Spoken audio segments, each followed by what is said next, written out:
Hello बच्चों, let's read the question. Question है why BeCO3 यानी कि beryllium carbonate is kept only in an atmosphere of carbon dioxide.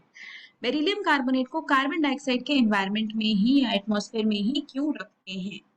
तो यहाँ पे जो हमारा की कॉन्सेप्ट होगा या जो हम यहाँ पे डिस्कस करने वाले होंगे वो होगा about beryllium carbonate and more over इसका डीकॉम्पोजिशन।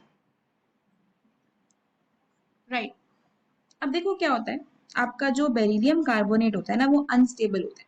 मतलब जैसे ही बेरिलियम कार्बोनेट एटमॉस्फेयर में रखा जाता है, या अगर आप सिंपली पहले बेरिलियम कार्बोनेट की बात करो तो बेरिलियम कार्बोनेट फटाफट से डिकम्पोज होके बेरिलियम ऑक्साइड और कार्बन डाइऑक्साइड बना देता है, क्योंकि ये कार्बोनेट एक अनस्टेबल कार्बोनेट है। तो स्टेबिलिटी के लिए ये डिकम्पोजिशन अंडरगो करता है और जैसे ही डिकम्पोज होता है तो बेरिलियम ऑक्साइड और कार्बन डाइऑक्साइड दे देता है। अब इसको हम कार्बन डाइऑक्साइड के एटमॉस्फेयर में ही क्यों रखते हैं, क्योंकि अगर आप थोड़ा सा ली चैटलर प्रिंसिपल को समझो यहाँ पे तो क्या होगा, अगर मैं कॉन्सेंट्रेशन ऑफ CO2 बढ़ा दूंगी तो मैं प्रोडक्ट साइड पे कॉन्सेंट्रेशन को बढ़ा रही हूँ, प्रोडक्ट साइड को कॉन्सेंट्रेशन पे बढ़ा रही हूँ। तो इक्विलिब्रियम को मेंटेन करने के लिए ली चैटलर प्रिंसिपल के अकॉर्डिंग रिएक्शन की डायरेक्शन उस तरफ होगी जहां पे CO2 की कॉन्सेंट्रेशन कम है। तो मतलब रिएक्शन मेरी कहाँ शिफ्ट हो जाएगी, बैकवर्ड में।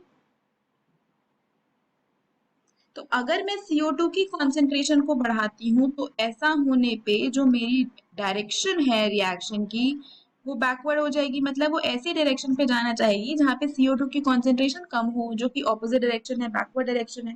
राइट, और जैसे ही वो बैकवर्ड डायरेक्शन में जाने लगेगी रिएक्शन, वो BeCO3 दोबारा बनाने लगेगा, BeCO3 बनने लगेगा। तो it is going to prevent the decomposition of CO2।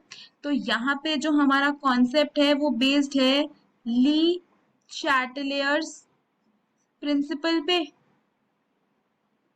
कि CO2 के एटमॉस्फेयर में ही क्यों रख रहे हैं, क्योंकि डिकम्पोज होके हमको बेरिलियम ऑक्साइड और कार्बन डाइऑक्साइड तो दे रहा है और CO2 को ही एटमॉस्फेयर में रख देंगे, मतलब CO2 की कॉन्सेंट्रेशन बढ़ा रहे हैं।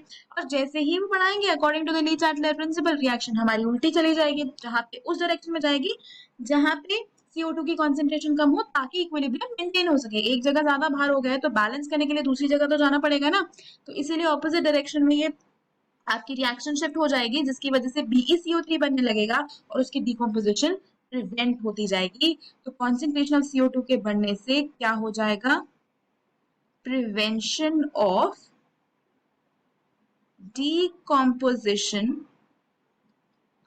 Of beryllium carbonate. तो यही रीजन है कि इसको CO2 के एटमॉस्फेयर में ही रखा जाता है। Hope you understood it well. Best of luck.